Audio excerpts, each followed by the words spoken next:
Let's go to the documents put out by Oliver Vomawor earlier today, explaining why he thinks Dampare has been sacked and why he thinks Dampare should be sacked and why he thinks Dampare should actually be investigated for crimes that he has committed against citizens of Ghana.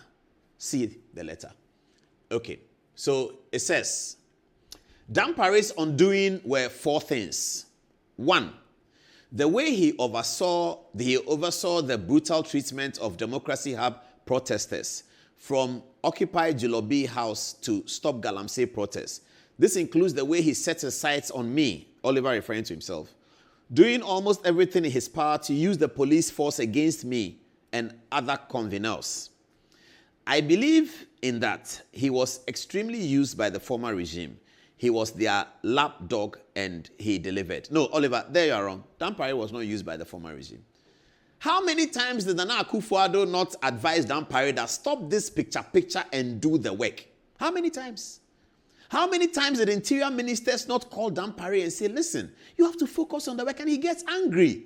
How many times did Dampare not fight with Henry Quartey? How many times?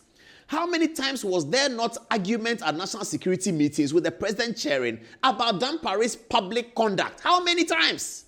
How many times did national security meetings not stop to discuss Dampare's conduct and his obstinacy and his intransigence? How many times?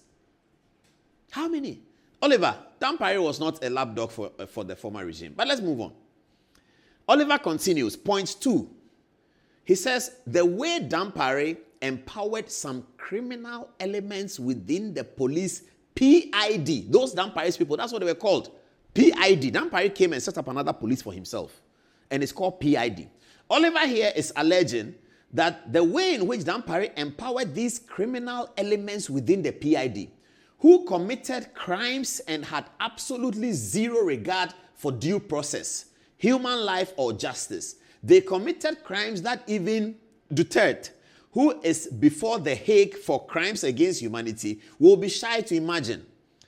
Everyone I know in the police hierarchy and rank and file were complaining about the abuses of the PID guys, but everyone treated them as untouchables because they were Dampare's own terror squad. This is true. Everybody in the police service, all of us who are in media, have been getting calls from 2019-20, when Dampare became the IGP, from 2021, I think it was 22 or so. That Dampare has a squad. He has a murder squad. They are killing people. Every policeman told all of us, if you complain about it, you get fired. Dampare was running a terror regime with the police and also allegedly pilfering their money. Dampare, he was doing that allegedly, pilfering their money. The police. Number 3 on Oliver. He says, his lies, which is Dampare's lies. I have never seen a more dishonest Bible-touting individual. Oliver here describes Dampare as a liar who is a very dishonest Bible-touting individual. Oliver wrote this early this morning, about 9 o'clock. It was up. By that time, the reports of Dampare hadn't come. So clearly, Oliver knew that Dampare was going to be fired today. So, a few people knew. I mean, I didn't know. I just found out when the reports came out. I didn't know. But it looks like some people knew. Okay, let's move on. He comes say, oh no, this one I don't want to read it. Oliver says that in Dampare's Bible dishonesty, he comes second to Ken Ofori-Atta. I won't read that one. Ken Ofori-Atta is a good man. Despite this, Oliver goes on. He went ahead curating PR event. This was our problem with him. Despite all his lies, his dishonesty, his allegedly funding a PID squad in the police service that was committing criminality, in spite of all of these allegations, Ekufu Dampare went ahead curating PR events of babies kissing his hand and creating such a PR-driven service to mask his extreme dishonesty. This is the thing that annoyed all of us.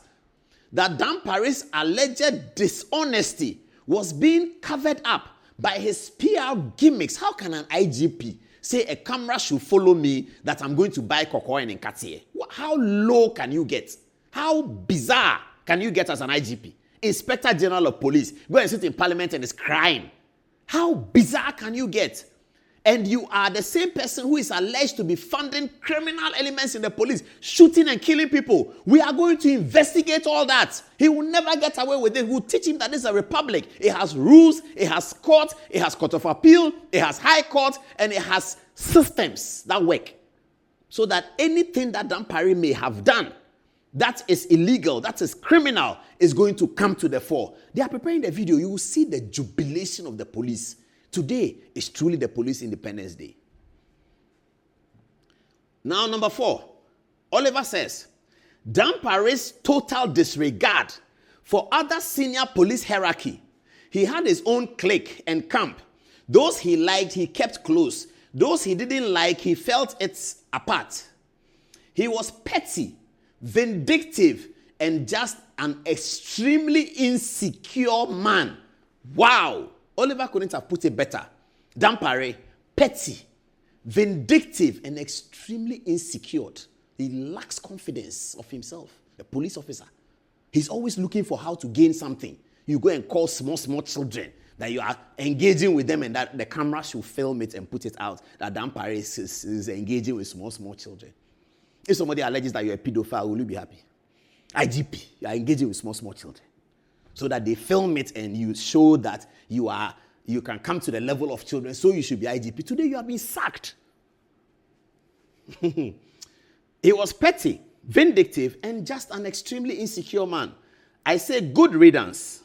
The man must rest for new blood to learn from where he failed. Shalom, Oliver. Shalom. That's Oliver Baka Vomawor's. He says Dampare's undoing were 4 things.